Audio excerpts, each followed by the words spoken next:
Bien. Antes que nada, gracias a todos, gracias por permitirse este tiempo como para poder charlar acerca de decodificación biológica. Esta conferencia es previa al dictado de cursos que van a comenzar a partir del 24 de mayo. Yo hace desde el año 2014 que vengo formando profesionales en decodificación biológica y la intención es poder explicarles desde mi punto de vista qué es la DECO y cómo trabajamos. Cuando diga DECO es decodificación biológica, la hago más corta el nombre de la técnica, así se entiende, se lo explico.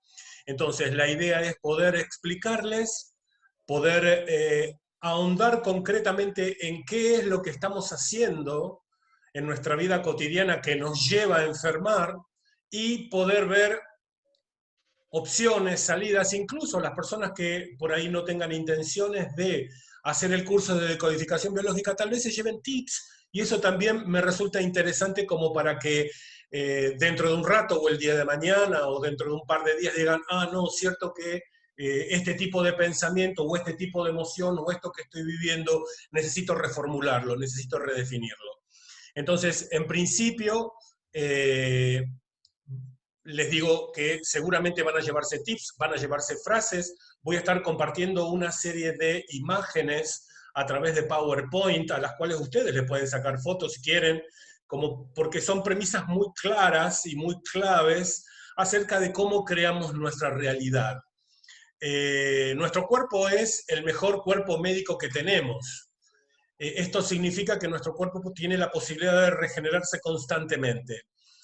Esta conferencia, para algunas personas que tal vez lo escuchan por primera vez, puede generar tal vez algo de ruido interno, tal vez alguna sensación de no estar de acuerdo con lo que el disertante está diciendo. Yo simplemente les digo que aquí no trato de que cambien su forma de pensar, aquí no trato de obligarlos a que coincidan con mis pareceres o con mis definiciones, simplemente estoy tratando de aportar un enfoque nuevo, un enfoque más, que algunos tomarán, otros no, en fin, pero no es cuestión de imponer, no quiero imponer nada, así que si hay médicos, psicólogos, psiquiatras, enfermeras, enfermeros o personas que estén vinculadas al arte de curar, como lo llamamos en Argentina, simplemente estoy presentando formas de enfoque y de abordaje de distintas temáticas referidas a la salud. Habiendo dicho eso, quiero mostrarles algunas imágenes en PowerPoint como para que podamos comprender o que podamos empezar a compartir y de empezar a definir ciertos conceptos desde la DECO. Aguárdenme un segundito. Estos son los resultados principales de la búsqueda. Eso pasa porque no silencié mi celular. Ahora sí. Aquí vamos a ver entonces. Ahí estamos. Entonces, partiendo de la premisa de Jung, ¿no? De que la enfermedad es un hecho concreto que nos permite, o que le permite a la naturaleza curarnos, vamos a tratar de entender de qué se trata esto, como que si me enfermo la naturaleza está tratando de curarme. Ahí estaba brevemente mi currículum vitae, a qué me dedico. Soy decodificador biológico desde el 2009, trabajo con hipnosis, hago banda gástrica virtual para perder peso, trabajo con terapias de mindfulness, con terapias de regresión, trabajo con una técnica energética que se llama EMF Balancing Technique, conduzco un programa de radio, o sea, todas estas cosas yo las utilizo a la hora de atender a un paciente en decodificación biológica. La decodificación es un tronco que consta de muchas ramas de las cuales yo voy a abrevar o voy a trabajar con aquellas ramas que en determinado momento, en determinada circunstancia y con determinado paciente sienta que es apropiado trabajar como para poder resolver un conflicto. Porque no es ni más ni menos que eso lo que vamos a hacer. Vamos a resolver conflictos y ya vamos a ver qué tipo de conflictos vamos a resolver. Esta imagen que seguramente están viendo corresponde a la película Matrix, donde tal vez para algunos, de hecho es lo que me pasó a mí cuando yo me formé con Enrique Bourón allá por el 2009, si bien tenía toda una serie de herramientas con las cuales ya trabajaba como terapeuta, la decodificación biológica me invitó literalmente a definir si sigo sosteniendo vieja información o comienzo a transitar una información que me permita retrabajar esa vieja información. A partir de ese momento, a partir de esos primeros años, ya dejé de pensar como pensaba respecto a ciertas cuestiones, al concepto de enfermedad mismo, dejé de pensar con respecto a cómo nuestras emociones y nuestras palabras van tallando nuestra estructura, desde nuestra estructura energética, nuestra estructura biológica. Entonces, me pareció muy atinado poner esta imagen porque a partir de esta información, para mí y para muchos, fue un antes y un después. No porque sea la mejor, sino porque me permite a mí, en esta dinámica tiempo-espacio en la que estoy viviendo, resolver cuestiones personales con un terapeuta, o aquellos pacientes que vengan a mi consulta encuentran maneras y formas para resolver sus propios conflictos que lo han llevado a determinadas situaciones, ya sea de enfermedad o de situaciones emocionales. ¿Sí? Ya vamos a ver esos puntos muy concretamente. Acá está justamente lo que yo les decía, ¿no? ¿Pensamos alguna vez que nuestro cuerpo físico es nuestro propio cuerpo médico y el mejor que tenemos? Yo simplemente los invito a este pensamiento desde el principio. Seguramente en algún momento cualquiera de las personas que me están escuchando, cortando o utilizando un cuchillo, se cortaron un dedo, por ejemplo. Ese dedo, con esa cicatriz, en los días posteriores transitó por distintos estadios, o sea, se puso colorado, sangró, se puso colorado, se inflamó, eventualmente hubo pus, y todo ese proceso estuvo vinculado a algo que es característico, y es dolor. Pero nosotros, ese dolor que sentíamos en esa parte de nuestro cuerpo, no nos asustábamos ni nos preocupábamos, porque sabíamos que era parte de la cicatrización, de la curación, de la sanación de esa parte de nuestro cuerpo. Si nosotros entendemos que cuando me corto un dedo y me duele es parte del proceso de curación, ¿por qué nos asustamos tantos cuando nos duele una parte de nuestro cuerpo que no vemos? Tal vez o el estómago, o el hígado, o los intestinos, o la cabeza. ¿Por qué consideramos que ese dolor sigue un trayecto diferente a este otro de haberme cortado el dedo con un cuchillo? ¿No? Esta es una de las primeras posibilidades que sería apropiado empecemos a considerar. No es que nuestro cerebro va a funcionar de dos maneras distintas si es una cicatriz o una herida en lo exterior o una cicatriz o una herida en lo interior. El cerebro va a funcionar de la misma manera en los dos casos y ya vamos a ver de qué se trata eso. Por unos instantes, lo que quiero es que visualicen esas dos mitades de limón, ¿sí? Que lo miren y que puedan, a medida que lo van viendo, cerrar sus ojos,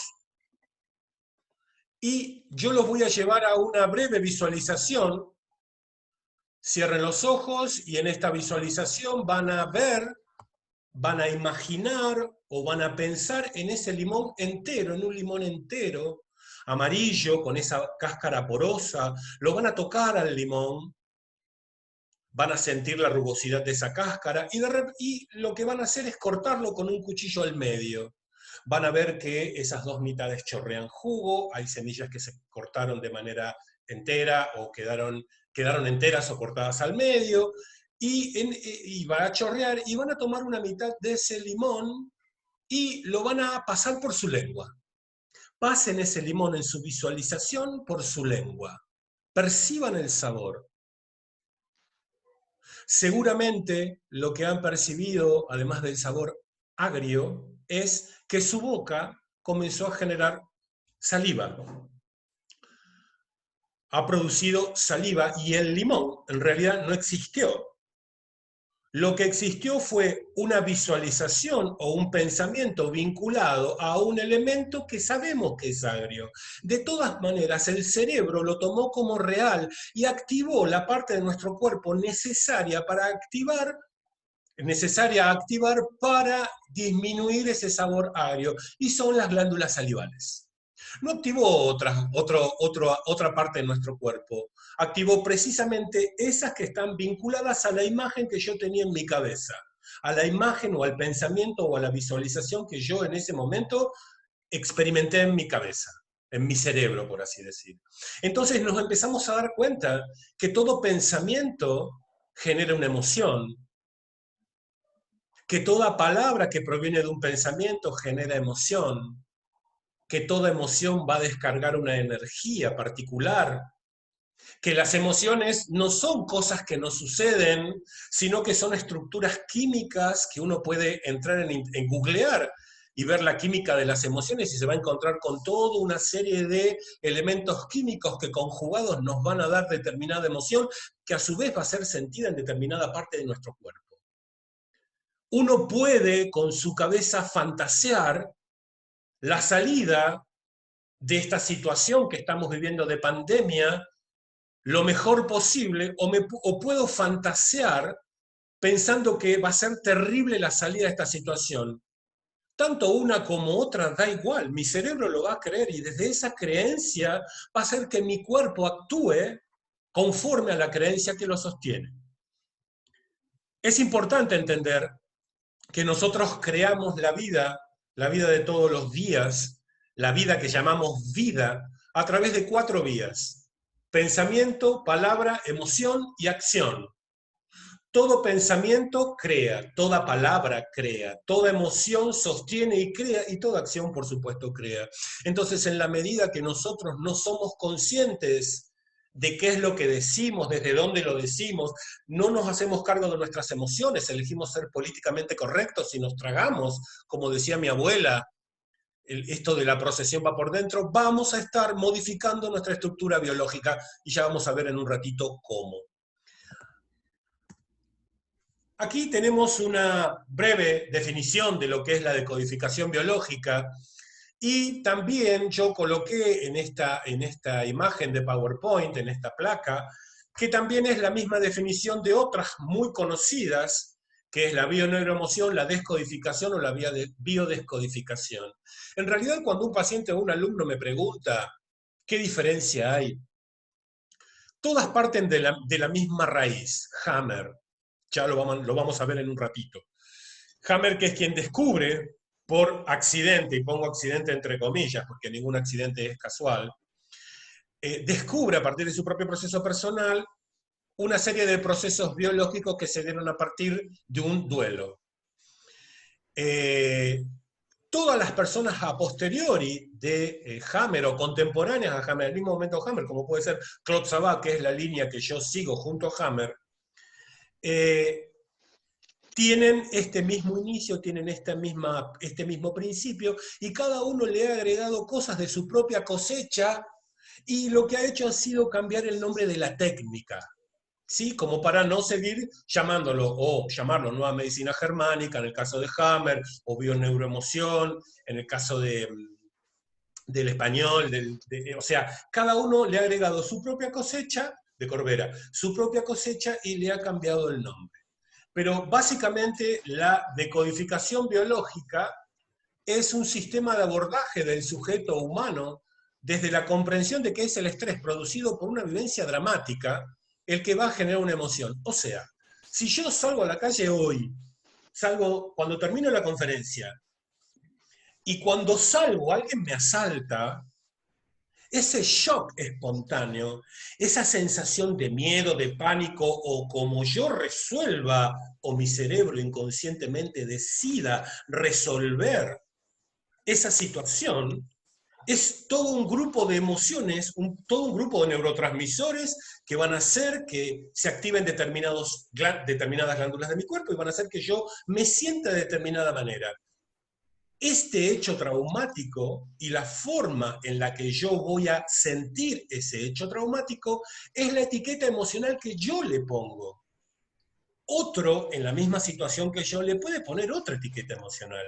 A lo mejor una persona ante un robo se abalanza encima del ladrón, otros se apachuchan, se achican y se quedan así como desvalidos, como desprotegidos, otro puede salir corriendo. Sí, hay muchísimas formas de resolver. Esa forma de resolver es lo que nosotros llamamos etiqueta emocional y es la que va a impactar nuestro sistema nervioso, el cual, y esto es importante, si dicha etiqueta emocional no es expresada, se va a manifestar nuestra biología, de una manera o de otra, y eso lo vamos a ver dentro de un ratito. Como les decía al principio, este enfoque no reemplaza ni a la medicina, ni a la psicología, ni a la psiquiatría, ni a ninguna otra ciencia. Es simple y contundentemente un complemento que nos permite entender al sujeto como una totalidad psíquica, biológico, emocional en un medio ambiente determinado. ¿Podemos chequear, por favor, y poner mudo los micrófonos? Hay algunos que todavía siguen saliendo el sonido. Gracias. Aquí tenemos el diario La Capital de Rosario, que es de donde yo soy, de donde estoy dando la conferencia. Es un matutino y el 14 de mayo del 2014 sacó una nota donde la Facultad de Medicina de la Universidad Nacional de Rosario considera, incluye como materia optativa la bioneuroemoción para y la bioneuroemoción como una técnica que identifica las emociones asociadas a los síntomas. Fíjense que en esta ciudad, y hay varias universidades que lo están haciendo, han incorporado, ya sea como posgrado optativo o como materia lectiva, materias vinculadas a la bioneuroemoción o a la biodecodificación o a la decodificación biológica para que los médicos también tengan esta información. De hecho, yo en mis cursos, por lo general, tengo, así como puedo tener un ama de casa o un albañil, tengo bancarios o tengo médicos o tengo psiquiatras o tengo psicólogos. ¿Por qué? Porque considero además que estos cursos son mucho más ricos porque podemos ensamblar la información académica, la información intelectual con la pata emocional. Durante siglos no se le ha dado mucha bolilla a las emociones, ¿no? O sea, al principio se consideraban que las emociones estaban vinculadas a las mujeres nada más, que los hombres, de hecho, es como un patrón heredado de no expresar las emociones y así nos va cuando no podemos expresar las emociones. Hay toda una serie de situaciones diagnósticas que se manifiestan en los hombres que no pueden expresar las emociones. Y a partir de todo esto, desde que empezamos a considerar el poder de la palabra hablada, pero cuando digo considerar, digo desde la ciencia misma, desde las neurociencias, se empezó a fusionar esta pata emocional con este saber académico, y en esa fusión los médicos han comenzado, un gran grupo de médicos ha comenzado a trabajar con esto de escuchar al paciente, no solamente con respecto al síntoma, sino qué es lo que opina el paciente con respecto al síntoma, de dónde viene para el paciente este síntoma, ya que esa información que el paciente nos da es muy importante, es de vital importancia para poder comprender dónde estaba parado el paciente en ese momento o por qué estaba atravesando a nivel de vivencia el paciente en ese momento que la enfermedad apareció. También viene a Rosario el doctor Christian Beyer, que es un odontólogo francés, a dar cursos de decodificación dental. También esto está sucediendo en Perú. Hay varios países que han incluido en su currícula la decodificación.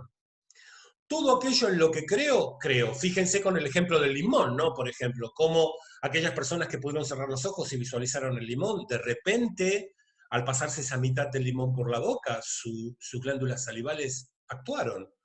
Entonces, si yo creo que tal cosa va a pasar, seguramente va a pasar.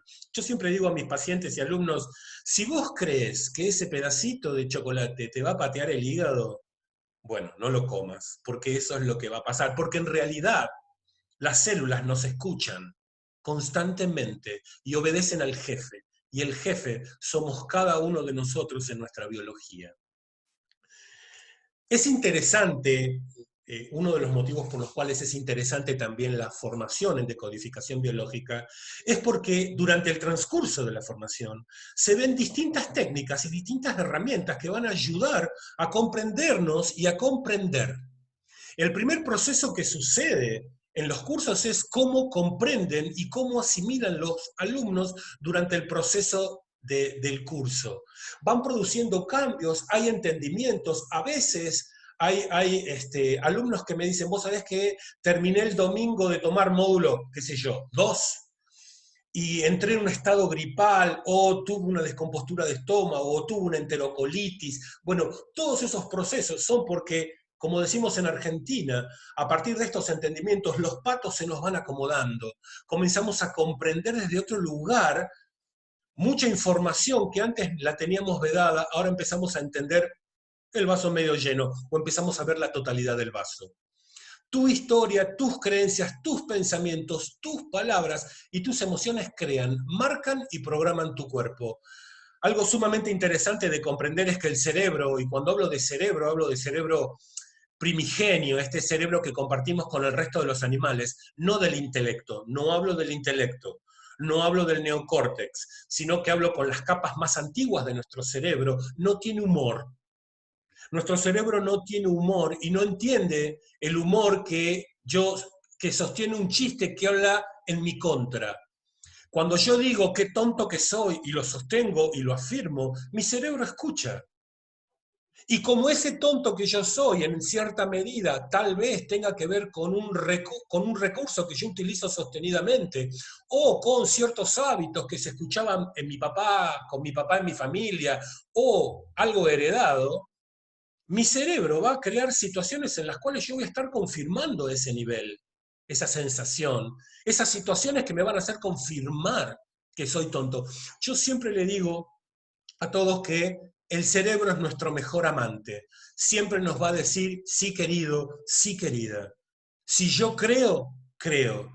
Y si yo digo que soy tonto y lo digo con una sonrisa, mi cerebro primigenio, la sonrisa no la entiende. Solo entiende un mecanismo que hace que yo diga una frase o una palabra de determinada manera y la energía de la emoción que eso conlleva va a impactar en mi biología. Aquí podemos ver, ya que otra de las cosas que trabajamos durante el curso, como soy facilitador de mindfulness, voy a estar explicando principios de mindfulness para poder trabajar nosotros mismos o con pacientes. Y fíjense lo que dice mindfulness respecto a cómo influyen los pensamientos y creencias desde la visión de ellos. Son especialmente perjudiciales para la salud los pensamientos y creencias que fomentan sentimientos de desesperanza y desamparo, una sensación de pérdida de control, la hostilidad y el cinismo hacia los demás, la falta de compromiso y de entusiasmo por los retos de la vida, la incapacidad de expresar sentimientos y el aislamiento social. Por otra parte, existen otras formas de pensar, sentir y relacionarse que están ligadas a la salud. Fíjense en qué importante. Mindfulness es una técnica de meditación enfocada, creada ya por los años 70, hacia mediados de los 70, reconocida a nivel mundial, y nos está diciendo que cada vez que uno sostiene la desesperanza, el desamparo, el cinismo, ese tipo de pensamientos está haciendo que mi cuerpo funcione de determinada manera.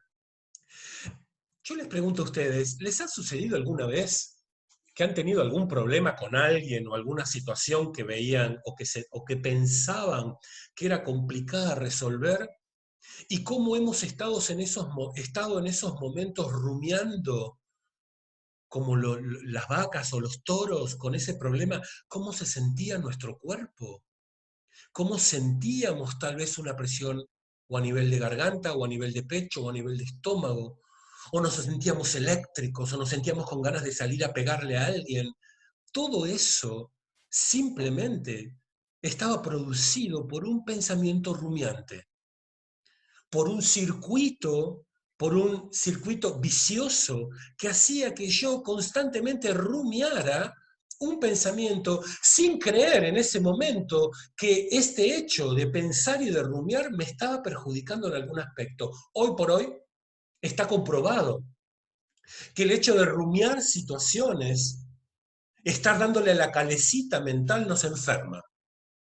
Nos enferma de muchas maneras. Lo que pasa es que muchas veces, como uno está acostumbrado a rumiar, cree que no nos pasa nada porque no sentimos nada a nivel biológico. Lo que pasa es que muchas veces sucede que nuestro nivel de estrés, nuestro nivel de tolerancia de estrés, que en cada uno de nosotros es independiente e individual, todavía no fue alcanzado el límite. Entonces vamos acumulando, acumulando, acumulando, acumulando, hasta que un día nos golpean la puerta, un día aparece cierta sintomatología o cierta sensación. Bueno, es cuando nuestro nivel de estrés fue superado. O mejor dicho, nuestro nivel de estrés está a punto de ser superado y el cerebro necesita hacer algo para bajarnos ese nivel de estrés. Las personas que cuentan con una perspectiva básicamente optimista, que tienen una capacidad de dejar pasar algo malo, que se dan cuenta de que ese algo malo no es permanente y que su situación pasará, tienden a ser más sanas que aquellos sujetos que son presos del pesimismo. Los optimistas saben por intuición que la vida siempre presenta opciones y que siempre existe la posibilidad de ejercer algún tipo de control. También tienen tendencia a reírse de sí mismos y poseen un sentido del humor sumamente positivo. A veces uno se encuentra o a veces uno ha escuchado a personas mayores, por lo general, tal vez tíos nuestros o nuestros padres o nuestros abuelos, que siguen sosteniendo un luto, por ejemplo. Vamos a este ejemplo del luto. Siguen vistiéndose de negro. Yo tengo 56 años, o sea, me acuerdo por ahí de vecinos de mis abuelos que estaban vestidos de negro y el marido había muerto hacía 20 años. Y cada vez que hablaban acerca de su familiar ausente, de su familiar que había fallecido, había un dejo de dolor, un dejo de angustia. Esa situación, ese rumiar una situación, no permitió que el duelo se realice y que esa persona pueda hacer un clic y comenzar a reformular ese proceso de dolor que vivió hace tantos años atrás. El duelo es necesario. Necesitamos hacer duelo de todas aquellas cosas que han terminado y no solamente de un ser amado que no está más porque falleció, sino tal vez de un trabajo, tal vez de una mascota que se me murió, tal vez de un trabajo que perdí, tal vez de una relación que terminó. Todo aquello que para nosotros tiene un valor determinado y lo perdemos o deja de estar, es necesario hacer un duelo. Porque si no hacemos ese duelo, queda una puerta abierta para que la emoción siga punzando internamente. Y desde esa punción interna sigue creando situaciones que me van a traer más situaciones que me van a hacer recordar aquello que me duele. ¿Sí? Volviendo al ejemplo del tajo con el cuchillo, ¿cuántas veces después que nos cortamos un dedo, sistemáticamente nos golpeamos el dedo herido en lugar de los otros 9 que tenemos en las manos? Muchísimas veces. Seguramente en cada uno de esos golpes que hemos tenido es porque nuestro cerebro detectó que aquel motivo que nos hizo cortarnos el dedo por primera vez por accidente está siendo retomado por mi estado de mi círculo vicioso y el cerebro es como que hace que yo me golpee en un accidente que no es casual para que recuerde que tengo que correrme de ese lugar, que yo tengo que resolver un conflicto. Los accidentes, lo decía Freud, no son casuales, siempre hay una causa, ¿no? Son las formas en las que se expresa lo inconsciente, son las formas en las que se expresa aquello que somos básicamente. Otros rasgos psicológicos relacionados con la salud comprende un fuerte sentido de coherencia, la convicción de que la vida puede ser comprensible, maleable y tiene sentido. Un espíritu de compromiso con la vida, enfrentándose a los obstáculos como si fueran retos y a la confianza en las propias capacidades de llevar a cabo cambios que uno decide como importantes. Nos cuesta tanto cambiar. Tenemos como cierta aversión a cambiar. Y sin embargo vivimos cambiando constantemente. Cada día que pasa mueren miles de millones de células y al otro día hay miles de millones de células, menos una, que va a ir a reemplazar esas que se perdieron. Entonces constantemente estamos cambiando. El hecho de no ser permeables a los cambios también nos enferma, porque estamos más cerrados a un proceso que es natural y que nunca podemos detener. Lo único constante es el cambio. Los rasgos sociales saludables incluyen la valoración de las relaciones, el respeto hacia estas y las sensaciones de bondad y de confianza básica en la gente. O sea, fíjense, ¿no? Toda esta movida que uno podría considerar desde fines de los 50, donde toda esta movida acerca de lo que tenía que ver con los hippies y con el amor y la paz, bueno, tiene un correlato, tiene un entendimiento, tiene una sucesión de hechos en nuestra sociedad que han hecho que hoy por hoy las medicinas o las técnicas complementarias estén ayudando y estén siendo consideradas al nivel o a la par de cualquier otra técnica para sanar. Por ejemplo, junto con la formación en bioneuroemoción de la Facultad de Medicina, también se enseña ayurveda, se enseña yoga, o sea, todas estas otras técnicas que están siendo validadas desde los nuevos enfoques de las nuevas ciencias, ¿sí? Esto también es importante tenerlo en cuenta. Cualquier enfermedad es creada por el cerebro, y esto sucede así por la incapacidad de un sujeto al responder, al no responder, perdón, a una situación conflictiva en el momento que se produce y a la etiqueta emocional que le adhiere a dicha situación. Cuando yo estoy viviendo una situación injusta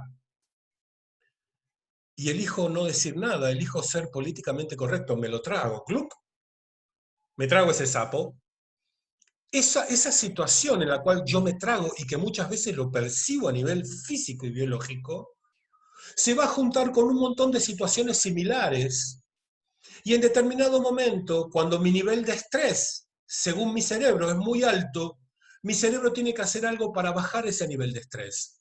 Porque ese nivel de estrés hace que yo esté constantemente rumiando el problema y que el hecho de estar rumiando un problema hace que yo le saque atención a otras situaciones o a otros hechos de mi vida que de no prestarle atención puede correr riesgo literalmente en mi vida. Entonces mi cerebro lo que va a hacer es bajar un porcentaje de ese estrés a una parte de mi biología o a un comportamiento. ¿Sí? A veces sucede que uno escucha, o a uno le ha pasado tal vez, que cuando puede cantarle las 40, como decimos aquí en Argentina, digo en Argentina porque hay personas que son de otros países. Aquí cuando decimos le cantó las 40 significa que pudo decir todo aquello que venía guardando a una persona, si al otro día o al ratito puede quedar difónico o difónica, o puede tener un dolor de estómago o un dolor de garganta. Esto tiene que ver justamente con el tiempo que mantuvo acumulada todo eso no dicho, todo ese malestar, todo ese nivel de estrés en su interior.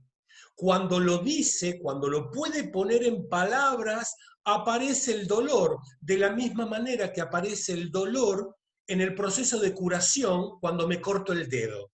¿Sí? Yo sé que el dolor ahí significa que me estoy curando. Un dolor de garganta o una afonía después de haberle dicho a alguien eso que me estaba tragando, que me estaba callando, que estaba ocultando, puede derivar en una afonía o en un dolor de garganta. Es parte del proceso mismo de liberación. ¿Sí? La enfermedad es entonces, desde este enfoque, una solución biológica de supervivencia. La enfermedad viene a salvarme. La enfermedad, en lugar de preguntarnos por qué me enfermo, es ¿para qué me estoy enfermando? ¿Qué significa no sé, esta lumbalgia? ¿Qué significa este resfrío, esta gripe? ¿Qué significa en mi vida? ¿Qué pasó para que de repente de la nada aparezca? Tuvo que haber algo que sucedió, tuvo que haber algo primero que yo estuve sosteniendo durante X cantidad de tiempo, tal vez, y que en determinado momento, como yo no hice nada con ese, vamos al ejemplo de rumiar, con eso que yo estaba tragando y no decía, y solamente era en mi cabeza el ruido mental, mi cerebro para bajarme el estrés en determinado momento lo baja la biología. o yo mismo al decirlo, en mi cuerpo necesita sacar todo, si bien yo dije, al decirlo, bajé mi estrés, mi cerebro necesita reparar esa parte de mi cuerpo que no estaba siendo usada para expresar lo que quería decir. Y para cuando en fase de reparación, como lo llamamos nosotros, decimos algo que nos estábamos callando, una de las posibles zonas a irritarse o que empiezan a tener problemas son cuerdas vocales o garganta. Nada es casual. Así como en un momento cortamos un limón en una visualización y lo pasamos por la lengua y nuestras glándulas salivales se activaron, imagínense las cosas que pasan en nuestro cuerpo a partir de pensamientos rumiantes, pensamientos sombríos, pensamientos de imposibilidad, negación a cambiar, resistencia, etcétera, etcétera, etcétera. ¿Cómo creamos una enfermedad? Y aquí hay dos maneras de crear una enfermedad desde la decodificación biológica. Hay dos formas que nosotros tenemos de crear una enfermedad. Una, como se las dije recién, estar X cantidad de tiempo rumiando en cualquier momento se lo digo, en cualquier momento se lo digo. Tengo una situación X con una persona, me genera mucho enojo, mucha bronca y me lo trago porque no se lo puedo decir, porque es mi jefe, porque es mi esposa, porque es mi esposo, porque es mi mamá, o por mi sistema de creencias, no lo puedo decir, pero yo lo que hago es rumiar y rumiar y rumiar ese pensamiento. Ese pensamiento mantenido en el tiempo, si empezó siendo de la escala del 1 al 10 un nivel 2, a medida que va pasando el tiempo va subiendo ese nivel de estrés. Y cuando ese nivel de estrés para este cerebro primigenio es incompatible con la vida, mi cerebro va a tener que hacer algo y es bajarlo a la biología. Cuando digo bajarlo a la biología significa a través de una enfermedad o a través de una emoción, de un estado emocional determinado. Y la otra forma es la del robo que les planteé. Salgo a la calle, me asaltan y del susto, el estrés es tan fuerte, una persona lo puede vivir de una manera tan intensa que el cerebro, ese estrés hace un pico, tiene que bajarlo lo antes posible porque si no corre el riesgo de que se quemen los fusibles. Entonces tal vez en ese momento baje o se cree una determinada enfermedad o una determinada condición en esa persona para atenuar, para bajar ese estrés. ¿Qué hacemos nosotros desde la decodificación biológica? Preguntarle a la persona, tu gripe empezó, supongamos, el lunes pasado, ok, contame qué pasó antes del lunes. No es contame la sintomatología del lunes hasta ahora, sino qué te pasó antes, qué venías acarreando, qué venías pensando, qué venías no diciendo, qué venías sintiendo, qué te estaba pasando en la vida, porque ese es el caldo de cultivo que creó en determinado momento mi gripe. Entonces, son estas dos maneras de crear una enfermedad. Una, constante en el tiempo, o si no, un shock introspectivo. eh, Pasan tres cosas en nuestro cuerpo. A nivel psíquico nos sentimos alterados, estresados, nos cuesta dormir, tenemos pensamientos obsesivos y repetitivos o repetitivos. A nivel cerebral se produce un foco de Hammer, que son anillos concéntricos observables a través de una tomografía computada. Y a nivel orgánico sentimos dolores, molestias o enfermedades que están relacionadas directamente con la manera en que hayamos etiquetado emocionalmente. Vuelvo a decir esto. Salimos a la calle dos personas. Los dos vemos un accidente con un accidente grave y podemos ser hermanos, pareja, padre, hijo. Cada uno de nosotros, según los rieles emocionales que tengamos, vamos a vivir esa experiencia de manera diferente. No es que uno esté bien y otro esté mal. Cada uno lo va a vivir de manera diferente. Y esa etiqueta emocional que nosotros le pongamos va a hacer que impacte de determinada manera en nuestro cuerpo, ¿no? Lo decían los griegos, cuerpo, mente y espíritu, y poder comprender que el lenguaje del cuerpo y las emociones están totalmente imbrincados, totalmente compenetrados, y que en la medida que yo expreso mis emociones, estoy dándole forma a mi cuerpo. Cuando yo me miro al espejo, la forma que veo de mi cuerpo es la forma que le dan mis emociones a través de un lenguaje. ¿Sí? La forma de mi cuerpo es la forma que le doy con los estados emocionales. con lo no dicho, con lo dicho, pero no solamente conmigo, ¿no? No solamente de mí, sino de mis ancestros, que en un ratito lo vamos a estar viendo. Aquí tenemos, entonces, para los que no los conocen, se los presento, tenemos a Hammer y a Claude Sabat. Hammer, yo les había dicho que, les había comentado que a partir de de una situación que vive, su hijo queda muy mal herido después de un disparo, él y su esposa médicos, él falleció hace 2 o 3 años, o él era oncólogo, psiquiatra y teólogo, eh, queda su hijo muy mal herido por un disparo y tanto él como la esposa deciden acompañar a su hijo en ese proceso. Imagínense lo que significa para un padre o una madre tener un hijo que está a punto de muerte y que cada día que pasa está peor. Y primero eso, y segundo, ellos siendo médicos, poniendo todo a disposición para poderlo salvar y ven que no es posible. Imagínense el estrés en ese periodo, en ese tiempo, ¿no? El hijo muere. Y al cabo de un tiempo, Hammer dispara un cáncer de testículos y la esposa un cáncer de ovarios. Y le llama mucho la atención a Hammer, además de la situación de tener un cáncer, y comienza a investigar con pacientes, con sus propios pacientes oncológicos, y descubre que la mayoría de ellos habían vivido situaciones como la de él o similares a la de él. Hijos que morían, hijos que estaban en el exilio, hijos que no veían más, o padres que perdían a sus hijos, padres que no veían más a sus hijos, y comienza a armar, a partir de la propia investigación de todos sus casos, lo que luego se dio en llamar la nueva medicina germánica. Hammer fue denostado por círculos médicos, fue ignorado, fue tratado de mil y una formas despectivas. La cuestión es que él fue el que permitió que comenzáramos a entender que nuestro cuerpo funciona de manera inteligente, siempre, y que incluso la enfermedad es producto de un proceso sumamente inteligente que el cerebro crea para mantenernos con vida.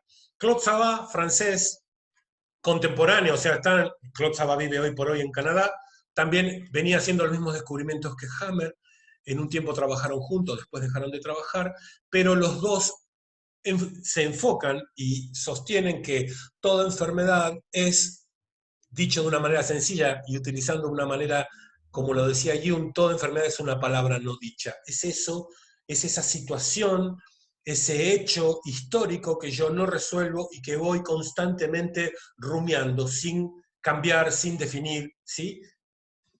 Aquí tenemos otra de las personas que para mí es un genio, al igual que los otros dos, que vamos a estar viendo videos y vamos a estar compartiendo su información. Bruce Lipton, biólogo celular, es quien crea el concepto de epigenética, y esto significa que no somos esclavos de los genes, sino que nuestros genes se van a activar en base al medio ambiente. Esta es la información básica de neurociencias. El problema de la activación de determinados genes y de determinadas condiciones de enfermedad en nuestra vida cotidiana va a depender de cómo nosotros nos vinculemos con el medio ambiente.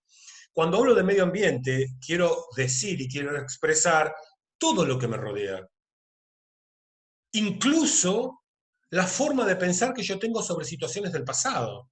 Si yo creo que mi pasado lo tengo que olvidar porque fue terrible, eh, porque estuvo lleno de situaciones traumáticas y difíciles y estoy dándole a mi cabeza con eso, seguramente esta forma de rumiar este medio ambiente que es interno a mí va a hacer que determinada situación o condición se active, que la active mi cerebro para bajar mi nivel de estrés.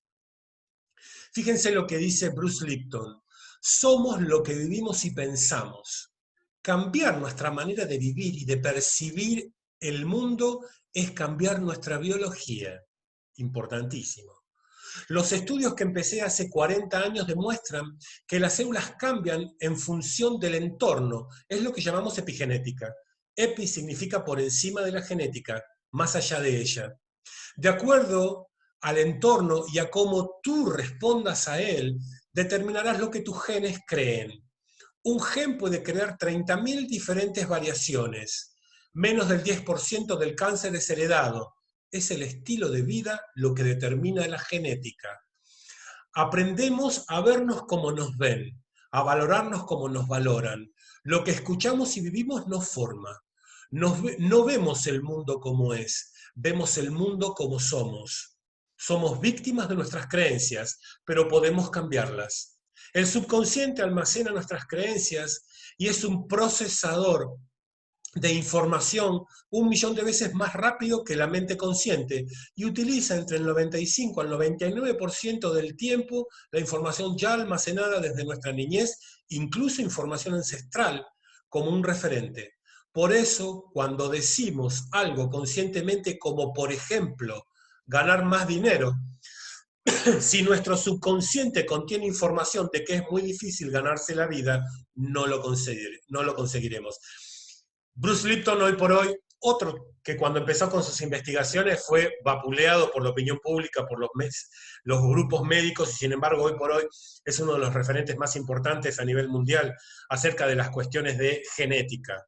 Ha estado un par de veces en Argentina y bueno, quien tenga posibilidad de leer sus libros es sumamente interesante lo que propone. Fíjense, esto yo siempre cuando pongo esta placa le pido a la gente que trate de grabarla, trate de tenerla presente. Si recurrentemente tenés pensamientos de odio, enojo o que generan angustia, estos siempre te llevarán a tomar las mismas decisiones, por lo cual te comportarás siempre de la misma forma, creando las mismas experiencias. Producirás así las mismas emociones, las cuales a su vez generarán los mismos pensamientos, con los que seguirás siendo neuroquímicamente el mismo de siempre. De esta manera estarás constantemente recordando y recreando quién crees ser. Al revivirlo, al resentirlo, lo revivís. Pienso como siento y siento como pienso. Perdón. Es tan interesante esto para darnos cuenta cuánto tiempo y cuánta energía y cuánta salud invertimos en seguir dándole a la maquinita de nuestra cabeza, pensando en lo que pasó, pensando en que no lo voy a perdonar o no la voy a perdonar, en que lo que me hicieron es imperdonable.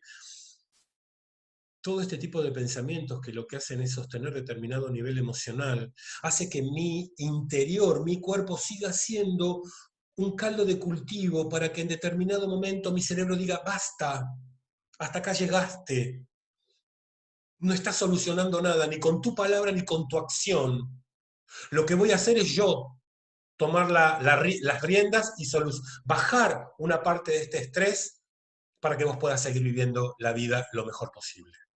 O sea, a veces uno escucha de personas que sostienen un resentimiento, o la persona que vive en una añoranza constante, aquel momento que viví en aquel lugar o con aquella persona, y le siguen dando la calecita mental. Es obvio que lo que se presenta en su vida hoy por hoy nunca va a llegar a ser de la misma magnitud que aquello que rememora, que aquello que evoca, que aquello por lo cual siente nostalgia.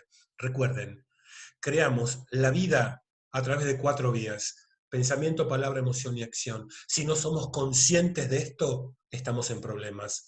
Una de las herramientas que también enseño durante el curso son los conceptos básicos y una serie de ejercicios de lo que se llama EMF Balancing Technique, que es la técnica de equilibrio del campo electromagnético. Vamos a aprender y vamos a ver cómo nuestro cuerpo está conformado energéticamente. Vamos a ver y vamos a comprender cómo cada palabra, cada pensamiento, cada emoción y cada acción es un movimiento energético que hace que mi campo energético se vaya modificando constantemente. ¿Sí? Y cómo atraemos a personas con la misma vibración, con la misma vibra, justamente por una ley física que se llama resonancia. Los que sonamos iguales nos vamos a juntar. Por eso es tan interesante empezar a darnos cuenta qué tipo de palabras escogemos al hablar, qué tipo de palabras y expresiones elegimos sostener para referirnos a nosotros mismos, para hablar de nosotros mismos. Somos nuestras creencias. Esto es, o sea, por nuestra sangre fluye nuestra historia. Por nuestra sangre fluyen nuestros ancestros. Una vez un paciente me dijo, yo vengo a trabajar tal tema, pero, y cuando le empecé a hacer preguntas sobre su historia, me dijo, yo no quiero hablar nada de mi historia porque mi historia es lo pasado pisado. Le digo, ¿sabés qué pasa? Que la historia nunca pasa y nunca puede ser olvidada porque somos la historia. Hablamos como hablamos, pensamos como pensamos, somos lo que somos justamente por nuestra historia. Hemos llegado a este punto en la vida por nuestra historia. Y si yo no trato de capitalizar y de redefinir aspectos y momentos de mi historia, si siento que mi historia fue terrible, hoy, en mi presente, voy a estar creando mi futuro con el mismo molde de esa historia terrible que viví en aquel momento. Es necesario, es un muy buen negocio redefinir, reformular la historia. Esto también lo vemos mucho durante la formación. Trabajamos con esto, porque de hecho la formación tiene mucha práctica. La práctica consiste en determinado momento empieza a decodificar a un alumno en base a un problema que presenta. Y entonces vamos viendo cómo esa situación que quiere trabajar está sostenida por toda una serie de pensamientos y de emociones prehistóricos, muchos de los cuales no pertenecen ni siquiera a la persona, sino que pertenecen a sus ancestros. Y poder trabajar con ellos es desandar, es desarmar, es desandar ese pensamiento, esa forma de pensar. Y lo que gano a partir de desandarlo es sabiduría. Yo lo soluciono, dejo de padecerlo y también mi descendencia no tiene por qué transitar ese problema que yo no pude resolver. Si yo no lo resuelvo, así como no lo resolvió alguien de mis ancestros y por eso lo heredé yo, si yo no lo resuelvo, lo va a tener que resolver alguien de mi descendencia. Como decimos siempre, alguien tiene que pagar la cena. Pensamos, sentimos y reaccionamos y actuamos de una manera particular, de la misma manera que lo hacían y lo hacen mis antepasados, mi clan. Vivimos desde programas ancestrales que se encuentran codificados en nuestros genes, los cuales, como decía justamente antes Bruce Lipton, o lo compartíamos, son inconscientes. Yo no sé por qué preparo el mate como lo preparo, pero tal vez me ponga a ver que es la misma forma que lo hacía mi papá o mi mamá, o a partir de una nueva forma en la cual preparo el mate, pero tomando como historia cómo lo preparaba mi papá o mi mamá. ¿Sí? Siempre, todo lo que hacemos está basado en nuestros ancestros. Somos mamíferos, no podemos dejar de pertenecer a un clan. El clan nos rige, el clan nos sostiene, el clan nos avala. Pero para sentirme parte de un clan, necesito yo comenzar a ver esos aspectos de ese clan que son un problema para mí para comenzarlos a redefinir. De esa manera sano yo y sano el clan. Somos nuestros ancestros. Esto es fundamental. Por mi sangre corren mis abuelos, mis bisabuelos, mi tatarabuelo y hasta quién sabe qué ancestro de mi historia, de la historia de los siglos, de los cuales yo tengo algo que ver. Les recomiendo ver un video en YouTube muy interesante que se llama Matemáticas Ancestrales. Es muy interesante lo que se propone ahí a partir del hecho de venir de dos padres, de cuatro abuelos, de ocho bisabuelos y cómo se va multiplicando eso. Vean ese video porque es muy interesante en YouTube. Matemáticas Ancestrales. Fíjense, ¿no? Estamos atados a programas, a los programas de nuestros ancestros. Lo que vamos a trabajar durante la formación es psicogenealogía. Vamos a meternos a trabajar, a ver cómo se trabaja con los patrones de nuestros ancestros, de nuestros abuelos, nuestros bisabuelos, nuestros tatarabuelos. ¿Qué información estamos legando de ellos? No podemos nunca dejar de pertenecer a un clan. Cuando una persona me dice o cuando un paciente me dice, yo no tengo más nada que ver con mis padres, le bajé la persiana, ya se terminó. Lamentablemente le tengo que decir que no es así. Ellos siguen siendo parte nuestra. De hecho, 23 cromosomas de su mamá y 23 cromosomas de su papá están en él o en ella. Recién sus hijos van a tener 23 cromosomas de él o de ella que se van a unir a los 23 de su cónyuge, del papá de ese hijo o de la mamá de ese hijo. O sea, no podemos nunca dejar de pertenecer a un clan, porque si no seríamos reptiles, que es otra historia, ¿no? ¿Sabías que tus cromosomas no son tuyos? Bueno, sí, tal cual. Nuestros cromosomas son de nuestros padres, con toda la información que conlleva, que contienen y que heredamos. Aquí el ejemplo más típico es el de elefante, ¿no? Que de chiquito le ataron una cadena a la pata y clavaron un fierro muy profundo, un hierro muy profundo en la tierra, entonces el elefantito tiraba, tiraba y no podía escaparse. Eso se grabó en su cerebro. Y después ves un animal enorme, del tamaño de una casa, que tiene al sentir que tiene la cadena en la pata y esa cadena agarrada a un palo o algo clavado en la tierra que podría arrancar fácilmente, no lo arranca porque tiene grabado en su cabeza que no puede. Eso es lo que hacemos nosotros. No, si mi mamá no pudo, si mi papá no pudo, yo no puedo. Si fulano, mengano no pudieron, ¿cómo voy a poder yo? Esto es todo lo que hace que muchas veces sintamos que nuestra vida es opaca, mediocre, limitada. Esto es lo que nos enferma, porque cuando hablamos de enfermedad, no hablamos de una enfermedad biológica concreta. Hablamos de la persona que nunca se permite reír o de la persona que está siempre con una idea negativa o que vos le contás un proyecto y te lo tira abajo o la persona que viene a consulta y me dice, Guille, siempre las veces que he tenido un proyecto, cuando lo estoy por concretar, me desinflo, me caigo, me desaliento.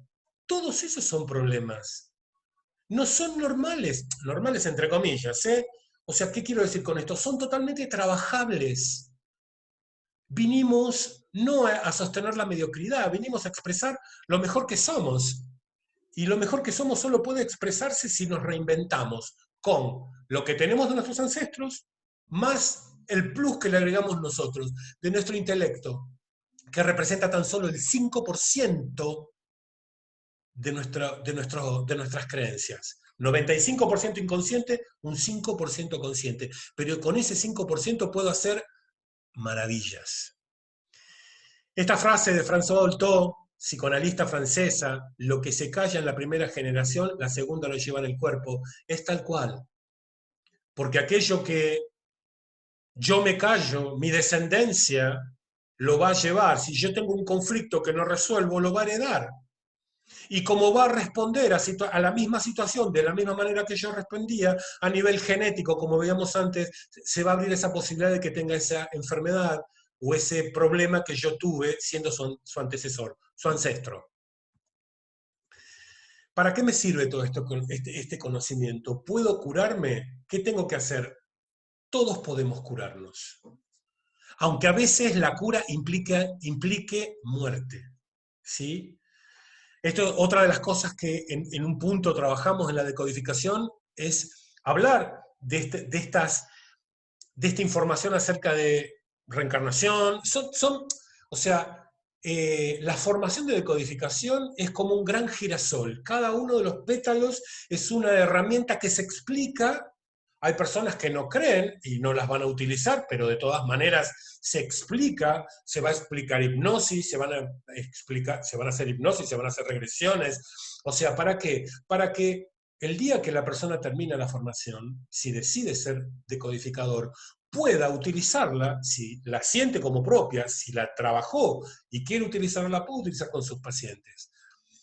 Va a estar toda la estructura de la información básica de la decodificación biológica, pero a su vez toda una serie de herramientas. Es como yo suelo decir, la decodificación biológica es el banco del mecánico. El banco, la estructura es la información. Todas las herramientas son todas las herramientas que se van enseñando, anexas y conexas a la decodificación biológica. La primera pregunta que le hago a un paciente es si quiere cambiar, si se lo permite.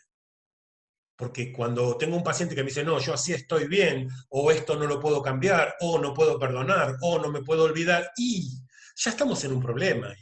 Entonces hay que buscar en ese paciente, y esto es lo que aprendemos a pesquisar, es cuál es el motivo por el cual tiene miedo a cambiar. Tal vez no sea algo de esa persona, tal vez sea algo de un ancestro, que por un cambio sucedió tal cosa, entonces pasa como información a, la, a los... a los sucesores, a las personas que vienen después en una generación. Entonces, muchas veces tenemos que buscar afanosamente qué situación emocional vivió ese paciente o buscar en la familia ancestral de ese paciente. La información siempre está, de una manera o de otra, siempre está. ¿Podemos considerar la posibilidad de que no está mal ser políticamente incorrecto? ¿Qué nos pasa cuando queremos decirle algo a alguien y que empezamos a pensar, no, pero no le va a gustar, y si se enoja, y si me echa, y si se me deja, y si se va, y si, etcétera, etcétera, etcétera? ¿Qué se hace por lo general? Me lo trago, me callo la boca. ¿Quién se perjudica? Yo. Yo me perjudico porque eso me va a quedar dando vueltas en la cabeza. Mi cerebro me va a decir, dale, yo te acompaño. Yo hago que vos te tragues esa palabra, eso que querías decir, que por ser políticamente correcto decidiste no decirlo, pero tener presente que es un muy mal negocio para vos. Ahora, ¿esto significa que yo me tengo que pelear con todo el mundo? ¿Que tengo que ir peleándome por la vida? No. Significa que le voy a decir a la persona justa, con las palabras adecuadas, en el momento oportuno, lo que siento que le tengo que decir. No me voy a callar, porque o bien me enfermo, o bien después me la agarro con quien no tiene nada que ver. Entonces pagan los platos rotos otros. Entonces es importante comenzar a considerar, esto es uno de los tantos tips que se pueden llevar, a ver, ¿de qué me sirve a mí seguir guardando esto que no me gusta y que yo tengo que bancármelo, que tengo que estar sosteniéndolo, si a mí no me gusta? Si yo no estoy de acuerdo con esto. Bueno, una forma de ser sanos es empezarlo a decir en el mejor momento, con las palabras más adecuadas, sin tratar de herir. O sea, fíjense, si ustedes cerraran sus ojos ahora y trataran de ir y buscar en su memoria esos momentos en los cuales se callaron, esos momentos en los cuales sintieron que se tragaban esas palabras, ese grito, si cierran los ojos y tratan de buscar en su cuerpo, van a encontrar ese malestar que generaron cuando se callaron. Nos perjudicamos. No, ¿quién crees que se perjudicó? Yo, porque la otra persona, al no saber nada, lo va a seguir haciendo. Esta es la clave. Comenzar a considerar la posibilidad de poder decir las cosas es una forma de ser sanos. Toda enfermedad es una palabra no dicha. Es corrernos de un círculo virtuoso para poder crear un círculo, perdón, es corrernos de un círculo vicioso y crear un círculo virtuoso. Lo que pasa es que me tengo que animar a ser diferente. Y esto también se ve durante el curso, porque a medida que nos vamos metiendo en cada módulo, cada uno de los alumnos va transformándose y empiezan a salir cosas y se empiezan a compartir cosas con tanto respeto y con tantas ganas de sanar que los cambios que se producen son realmente maravillosos. La sanación de cualquier tipo de enfermedad implica un cambio y todo cambio implica una pérdida. Nos da mucho miedo perder, no nos gusta perder. Por eso queremos seguir estando con esta persona o en este trabajo que detesto porque creo que si renuncio no voy a conseguir trabajo, entonces tengo miedo a perder y me lo sigo bancando. Aquí tenemos, perder es salir de la dolorosa zona de confort. Cuando estamos en la zona de confort estamos enfermos, literalmente enfermos, ya sea por una enfermedad concreta o el simple hecho de estar yendo a trabajar todos los días en un lugar que detesto. La salud implica una zona nueva, una zona de cambio. Donde yo tengo que trabajar es en la zona de aprendizaje, tengo que aprender, tengo que resignificar, tengo que reformular esto que me pasa, ver para qué me pasa para comprenderlo desde de otra manera y desde otro lugar. Hacer un proceso de transformación interna. Y el trabajo es mío, siempre es mío. Por más que yo vaya a un psicólogo, un psiquiatra, un psicoanalista, un decodificador, un médico, un cura, o quien sea, el trabajo siempre corre por mi cuenta. Siempre soy yo con yo. Porque si deposito la confianza en el otro, si creo que el médico me sanó, que el decodificador me sanó, que el psicólogo me sanó, estoy poniendo mi poder afuera. Y poner el poder afuera es enfermar. El poder lo tengo yo siempre, aunque no me dé cuenta. Sanar es dejar de luchar con uno mismo, ¿no? Dejar de pelearme, dejar de estar rumiando y de empezar a comprender que la capacidad y la posibilidad de ser próspero, de ser abundante, de ser sano, de ser feliz, de ser lo que sea, la tengo yo. Solo yo, solo depende de mí. Fíjense lo que decía Darwin, ¿no? No es la especie más fuerte la que sobrevive ni la más inteligente, sino la que responde mejor al cambio, la que mejor se adapta. Pero para adaptarme siempre voy a perder algo, siempre voy a perder algo y siempre voy a tomar algo nuevo. Y en esa pérdida y en ese encuentro me reformulo. Por eso el cambio es constante, por eso el cambio es eterno. Si yo no cambio, ya sabemos cómo sigue el tema. Ya sabemos que nuestro problema va a la sucursal, que es nuestra descendencia. Esto también es interesante. ¿Puede una mamá o un papá reformular un conflicto para que el hijo no tenga ese problema, porque solucione el problema? Sí, sí, claro que sí. Pero el trabajo, como el hijo lo heredó, es de los padres, hasta determinada edad, hasta los 6 7 años. Después se puede trabajar con el chiquito directamente, porque se considera que un chiquito de 6 7 años tiene la capacidad como para generar un conflicto en sí mismo. Pero antes de eso trabajamos con los padres. Y los logros son impresionantes, realmente. Bien, esto es, en pocas palabras, mi explicación acerca de lo que es la decodificación biológica, cómo funciona, las distintas vertientes que vamos a estar enfocando y que enfocamos, y las distintas herramientas que el día de mañana, para quien quiera ser decodificador, tenga a su mano como para poder trabajar.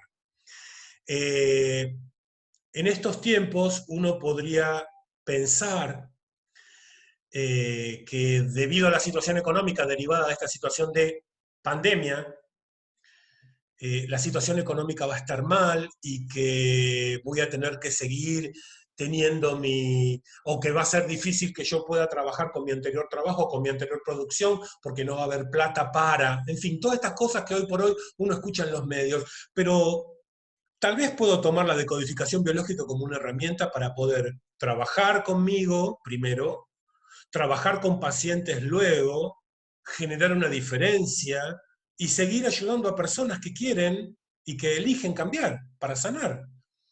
Realmente, de la mayoría de mis alumnos, la mayoría están trabajando. Y están trabajando en sus espacios, en sus lugares, y no solamente con pacientes, sino que a la vez de trabajar con pacientes, su vida ha cambiado porque el entendimiento... ¿Saben lo que yo digo con respecto a la decodificación biológica? Cuando entendés la decodificación biológica te das cuenta que no hay culpables, se te terminaron los culpables. Se te terminaron los chivos expiatorios. Sos vos, y sos vos el único que puede salir de ese lugar en el que te metiste. En el que te metiste o en el que te metieron tus ancestros, pero así todo, por más que me hayan metido mis ancestros, puedo salir. Es mi decisión. Esto es importantísimo. Con respecto a la formación en decodificación biológica, aquí está la modalidad. Son 5 módulos, la formación completa va a ser online, por supuesto, de 2 fines de semana por módulo. Cada módulo es de 16 horas de instrucción y práctica intensiva. La formación obtenida de 5 módulos habilita para ser decodificador biológico previo examen de competencia, o hay personas que no quieren ser decodificadores biológicos, pero lo pueden tomar para crecimiento personal y no necesitan rendir. Tienen toda la información igual, nada más que no rinden. Al final se entregan certificados de la formación, al final de la formación, y los mismos tienen validez para trabajar como decodificador biológico. Yo, con la certificación que le entrego a los alumnos, con la que yo recibí, trabajé en Argentina, trabajé en México, trabajé en España, sigo trabajando en México, sigo trabajando en España, trabajo con gente de Uruguay, de Chile, o sea, las posibilidades, y más aún vía Skype o vía Zoom o cualquier método o modalidad online, funciona de manera impecable. Estos son algunos de los temas que se dan durante la formación de estos 5 módulos. Las 5 leyes biológicas, vivencia y emoción, las etapas del duelo, tumores y metástasis, infarto de miocardio, sistema circulatorio, proyecto sentido, introducción a las neurociencias, Minimax y esquizofrenia, cáncer de mama, alergias, obesidad, bulimia y anorexia, diabetes e hipoglucemia, aparato digestivo, psicogenealogía, IMF Balancing Technique, programación neurolingüística, hipnosis ericksoniana, mindfulness, ciclos celulares biológicos memorizados, problemas infantiles, sistema respiratorio, los sueños, sistema urinario, depresión nerviosa, constelaciones esquizofrénicas, psicosis, sistema reproductor, órgano de los sentidos, práctica terapéutica, aparato locomotor, huesos y músculos. Esa es toda la formación, todos esos temas vamos a ver. ¿Qué se necesita para hacer el curso Ganas? No necesitas conocimiento de nada, porque lo vas a ver todo durante la formación, desde cero, desde el inicio mismo de la formación vas a empezar a entender, o sea que no tiene ningún tipo de requisitos. Podés empezar, no importa a qué te estés ocupando, ¿sí? Yo no sé si hay preguntas, yo tengo acá, no, ahí estamos. Tenía las fechas, pero me parece que no las cargué. Bien, las fechas no las cargué, las fechas del curso, pero el primer módulo lo comienzo ahora el 24 y 25 de mayo y el fin de semana siguiente. Yo después los voy a pasar al grupo que hemos formado para quien esté interesado. Las fechas son 24 y 25 de mayo, que es sábado y domingo. Perdón, aguárdenme un segundo, ya les digo bien. Mayo, 23 y 24, 30 y 31. Son 2 fines de semana seguidos y como es online, imagínense ustedes que nosotros en un fin de semana tenemos que recorrer 16 horas. Eso es de manera presencial. De manera online, lo que hacemos es esas 16 horas dividirla en 2 fines de semana. Entonces tenemos 4 horas el primer sábado, 4 horas el primer domingo, y el otro fin de semana 4 horas el sábado y 4 horas el domingo, lo que completamos las 16 horas. En esas 4 horas por día va a haber breaks, va a haber momentos en los cuales vamos a estar bajando un poquito la información, va a haber devoluciones durante los breaks como para que podamos entender de qué se trata y poder asimilar esta información que al principio me encanta ver a los alumnos porque, claro, hay mucha información que nosotros no la conocemos o no la conocíamos. Y entonces nuestra cabeza es como que empieza a hacer ruido, es como un gran engranaje que empieza a funcionar de otra manera. Luego voy a subir las otras fechas. Aproximadamente los módulos tienen una distancia entre uno y otro de aproximadamente mes a mes y medio. Estaríamos terminando en diciembre los 5 módulos, o sea que hay tiempo para que se reúnan a estudiar y hacerlo en grupo, y más hoy por hoy que es la modalidad online, va a ser la más práctica para que ustedes puedan estudiar, para poder ir entendiendo y para que al próximo módulo tengan todas las preguntas necesarias y que les surgieron durante el estudio de cada uno de los módulos. Quiero saber si tienen preguntas. Y quien tenga pregunta, yo no sé cómo hago acá, creo que está mi organizadora de Santa Fe, que es la que me puede dar una mano, por si hay preguntas para poderlas responder. A ver, acá tengo el chat, ¿qué hay en el chat? Dice, okay, ¿qué significa cuando uno nace con enfermedades hereditarias? Me pregunta Daniela. Bueno, justamente, ¿no? Son situaciones no resueltas. Yo no sé si esta pregunta la hiciste antes o después de que yo compartiera lo de Bruce Lipton.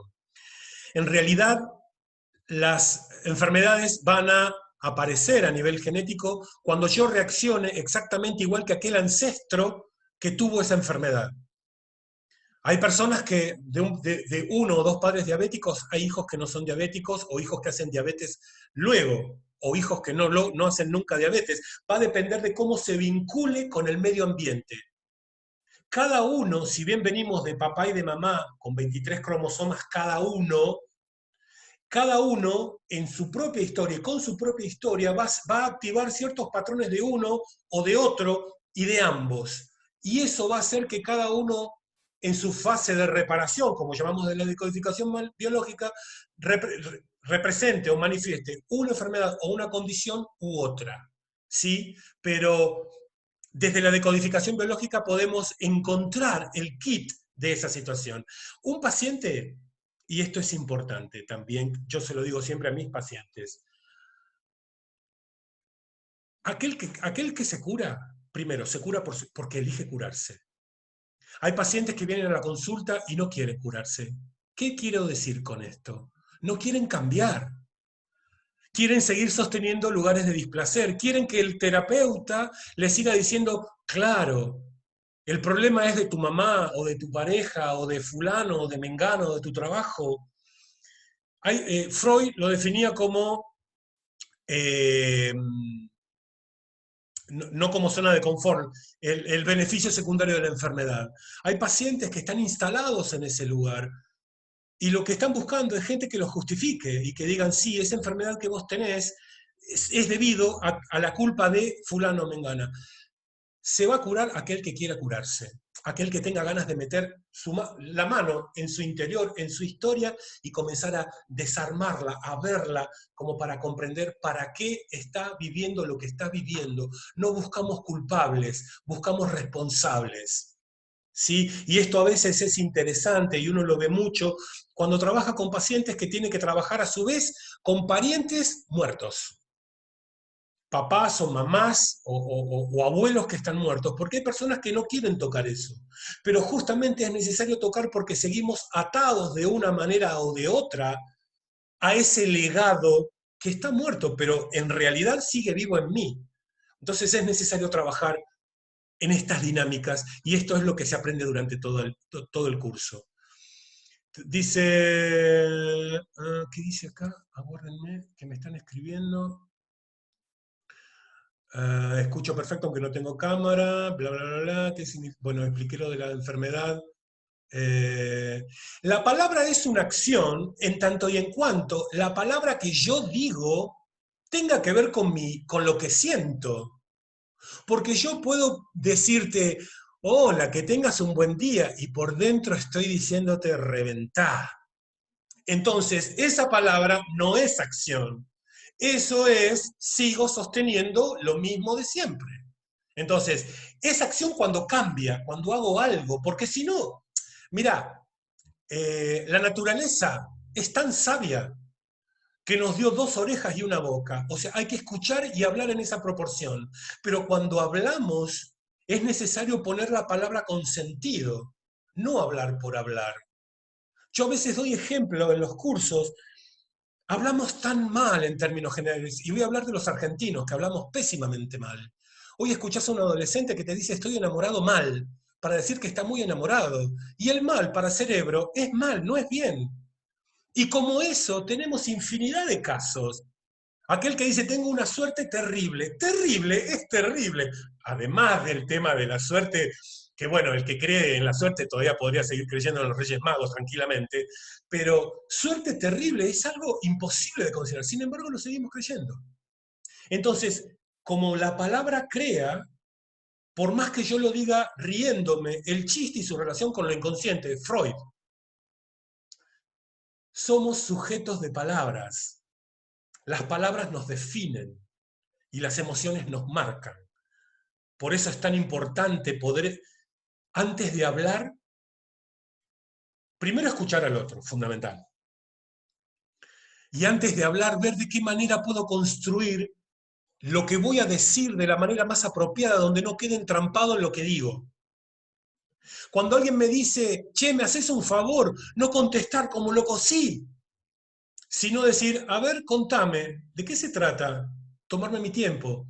El famoso, ¿me dejás pensarlo? Es fantástico. Sin embargo, somos maquinitas de decir sí, y después te piden cosas que vas a decir, ¿para qué me metí en esto? Por Dios. Bueno, eso enferma, eso nos hace mal, y eso es lo que se necesita reformular, redefinir, porque tal vez es un hábito heredado, tal vez es algo que yo heredé de mi vieja o de mi viejo o de mis abuelos, y no me doy cuenta, y me doy cuenta cuando estoy en el medio del baile que no quiero bailar más. Y ahí empieza el problema, porque muchas veces empieza el autocastigo. ¿Cómo manejamos las emociones? Me preguntan. Bueno, en principio, las emociones solo las podés manejar cuando sabes cuál es el origen y el motivo de la emoción. Es como tratar de controlar la emoción, es como agarrar agua con las manos, es imposible. Primero tenés que saber para qué está la ira. Por ejemplo, digo, ¿Para qué está la vergüenza? ¿Qué está hablando de vos? ¿Qué está diciendo la vergüenza? ¿Dónde empezó? ¿Por qué empezó? ¿Para qué empezó? ¿Dónde la aprendiste? ¿Dónde la sentiste por primera vez? Como para ver qué está significando a posteriori. ¿Sí? Las emociones hay que entenderlas, hay que bajarlas, hay que hacer como nosotros decimos en balancing, unir esto con esto, mente y corazón. Porque en la medida que podamos unir esto, vamos a comprender para poder reformular. Si no, voy a seguir creyendo que yo aprieto el odio que tengo, lo mantengo allá como en el cuartito del fondo y que lo tengo bajo 7 llaves, pero el odio tiene la posibilidad de salir por una endija y va a ser un desastre cuando salga. ¿Sí? Esto también es importante entender con respecto a esta necesidad que a veces, o esto que muchos dicen de controlar las emociones. ¿Cómo considerar las enfermedades autoinmunes? Y con una persona que me venga con una enfermedad autoinmune, lo que voy a tratar de escuchar es ver en qué lugar se está agrediendo, porque son su mismo cuerpo que lucha con su mismo cuerpo. O sea, soy yo con yo, estoy luchando contra mí, porque no me reconozco. Bien, acá me preguntan los costos. Los costos, los valores, me gusta más la palabra valor que costo, me parece más interesante, porque el costo siempre cuesta y lo que cuesta no siempre vale. Entonces yo pongo todo en términos de valor. Para los que son de Argentina, el valor es 5.500 pesos por módulo, o sea, 5.500 pesos cada mes y medio. Yo les voy a enviar para aquellos que están y tenemos posibilidad de enviar los manuales, en cada módulo se recorre un manual de 120 hojas aproximadamente. Son 5 manuales distintos y cada uno tiene un manual. Si la persona vive en la Argentina, se lo puedo enviar. Si la persona no vive en la Argentina y es del exterior, le voy a mandar el link para que lo puedan bajar y tenerlo. ¿Sí? Entonces, cada módulo tiene un valor de 5.500 pesos y si es del exterior, si hay gente de España, el valor es 105 euros o 115 dólares para las personas que no utilizan euros. Esos son los valores. La certificación, al final, tiene validez oficial y es con la que mis alumnos y yo estamos trabajando por todo el mundo, básicamente. Creo que tengo una alumna que es Laurita, que es médica de España, que es quien me llevó a dar conferencias a Barcelona y con quien, gracias a quien tengo pacientes de España, que ella lo está utilizando también en España desde su lugar como médica. Fíjense qué interesante. Médicos que utilizan la herramienta como para poder encontrar la pata emocional de lo que el paciente trae a la consulta. ¿Sí? A ver si tengo otra pregunta por aquí. Las enfermedades congénitas se deben a algo ancestral, nacido, por ejemplo, con un problema cardíaco, no hereditario, sino que sos el primer persona de la familia y lo tenés desde nacimiento. Es que, a ver, que vos lo tengas desde nacimiento significa que algo le pasó a tu mamá. ¿Por qué digo mamá? Porque durante 9 meses le alquilamos la panza a nuestra mamá. Y somos el objeto directo o el objetivo directo de las emociones de nuestras mamás. Pero cuando digo esto, no le estoy cargando la tinta a las mujeres, ¿sí? Lo que estoy diciendo es que si esa mujer tiene al lado un paparulo y se hace mala sangre por el paparulo, por llamarlo de una forma elegante, esa emocionalidad, el hijo, se va a imprimir en el hijo. Entonces, eso con lo que nace se debe a el periodo de embarazo y no solamente el periodo de embarazo, que es lo que trabajamos, sino el periodo previo al embarazo. Los 9 meses anteriores a la concepción también lo trabajamos. Quería quedar embarazada, no quería quedar embarazada. Quedó embarazada y se tuvo que casar. Quedó embarazada y fue un problema decírselo a los padres porque no estaba casado.